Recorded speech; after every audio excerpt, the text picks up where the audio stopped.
Take the bills in your wallet and lay them side by side. What looks familiar today is actually the result of 250 years of redesigns, crises, experiments, and political choices. This is the story of every major redesign of the US dollar. It starts in 1775. The American colonies were trying to fight a war they could not afford. So the Continental Congress did the only thing it could do. It printed money it did not really have. The notes were carefully made and signed by hand. But design could not solve the deeper problem. Too much money chased too little trust. By the end of the war, the phrase "not worth a continental" had entered the language. That was lesson number one. A dollar only works if people believe in it. Then came the Civil War. In 1861, the federal government needed money fast. Coins were impractical. Borrowing was too slow. So Washington issued paper notes of its own. These became the first greenbacks. Their deep green ink was not just a style choice. It also happened to be difficult for early cameras and printers to reproduce. An accidental anti-counterfeit feature became part of the dollar's identity. More importantly, the greenback changed what Americans thought money was. Before this, paper currency was often local, tied to individual banks. Now the dollar was becoming national. But that transition was messy.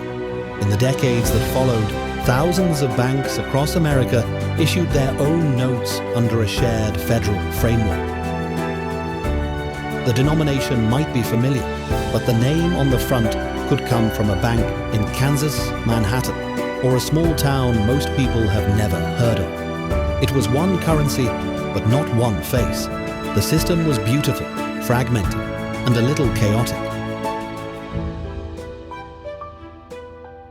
Today, the rarest of those notes sell for astonishing sums, not because they were meant to be art, but because history turned them into it.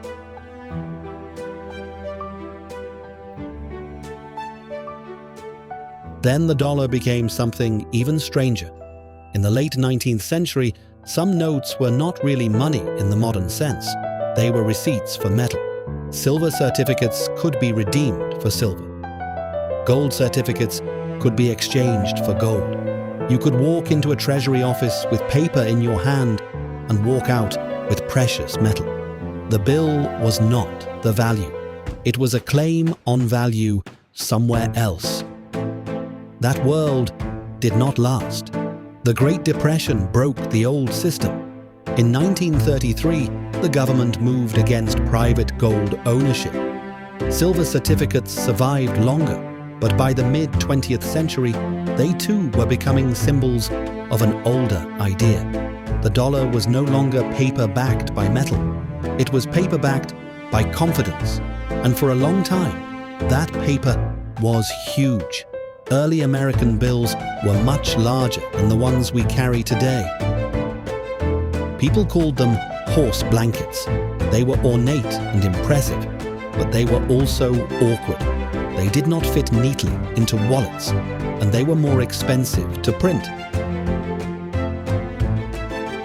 By the late 1920s, the Treasury had a simple realization: smaller bills would save money. So in 1929, American currency shrank. That change was more important than it sounds, because the smaller format introduced then is still the one your wallet is built around now. And it did something else. It locked in the visual cast of American money. Washington, Lincoln, Hamilton, Jackson, Grant, Franklin. Most of those faces are still there today. That 1928 and 1929 redesign gave the dollar its modern proportions and in many ways its modern identity. For nearly 70 years after that, the basic look barely changed.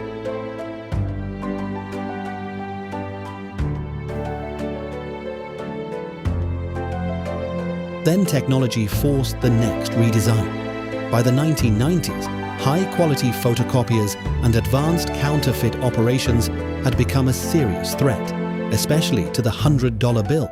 So in 1996, the Treasury responded with the first major modern overhaul.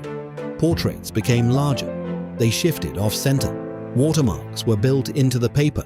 Color-shifting ink appeared in the numerals. Microprinting was hidden in places most people would never think to inspect. From a distance, the bill still looked like the same familiar green note. But under close inspection, it had become a much more sophisticated object. The goal was clear. Keep the dollar recognizable, but make it much harder to fake. That same logic pushed the next redesign even further. Beginning in 2003, the dollar finally started to add color. Soft peach, blue, and yellow entered the design, layered into the traditional green. Different denominations gained their own visual signatures. This was not decoration for its own sake. It made bills easier for machines and humans to distinguish, and harder for counterfeiters to imitate.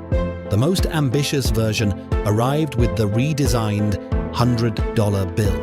A blue security ribbon was woven directly into the paper, tilted, and tiny shapes appear to move.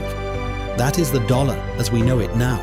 Not just paper money, but engineered paper. A small piece of national design shaped by war, fraud, economics, politics, and technology. And that may be the final twist in the story, because the next real redesign of the dollar may not happen on paper at all. It may happen on a screen. What began as rough wartime currency became one of the most recognizable objects on Earth. And every redesign left behind a clue about what America needed, feared, or believed at that moment in time. The dollar in your wallet is not the original version. It is just the latest one.